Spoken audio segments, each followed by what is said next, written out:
తౌఫిక్ భాయ్ congratulations మొత్తానికి సాధించినావు. ఈ కంపెనీలో ఉంటే నాకు ఈ జన్మలో ప్రమోషన్ రాదనుకున్నా నాకు నువ్వు ఒక హోప్ ఇచ్చినావు తెలుసా. రే ఆపరా, ఎందుకురా కేజీఎఫ్ రేంజ్ లో ఎలివేషన్ ఇస్తున్నావు? అవసరమా? అవసరమే. సైకో లాంటి మేనేజర్ వాళ్ళు పెట్టే టార్చర్ తట్టుకొని ఎన్నో అడ్డంకులను దాటి సాధించినావు అంటే మాటలే చెప్పు. ఆపు. ఏం చేసుకుని బొక్కల ప్రమోషన్ కి రూపాయి ఉపయోగం లేదు. రూపాయి ఉపయోగం లేదా? అదేంటి డ్రై ప్రమోషన్ ఇచ్చారా? Dry promotion? అదేంటి డ్రైడే లెక్క? ఏం లేదురా, డ్రై ప్రమోషన్ అంటే నీకు ప్రమోషన్ ఇస్తారు కానీ హైక్ ఇవ్వరనమాట.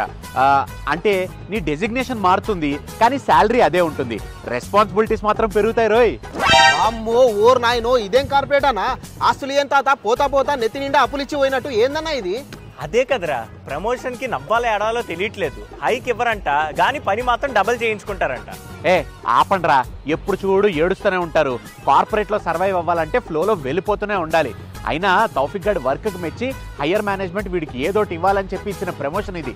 ప్రతిదీ డబ్బులతో చూడకూడదురా.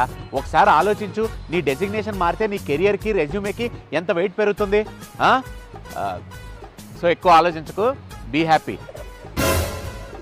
బీ హ్యాపీ అంట ఈడబ్బా. అసలు రీజన్ ఏంటో తెలుసారా? ఇయర్ హైకులు లేవని చెప్పి కీ రీసోర్స్ అయినా నేను రిజైన్ చేసిపోతే ప్రాజెక్ట్ సంకన అయిపోద్దని ఇలా డ్రై ప్రమోషన్ ఇచ్చి నన్ను ఆపడానికి చూస్తున్నారు. నాన్సెన్స్. నవ్వుకోండి, బాగా నవ్వుకోండి.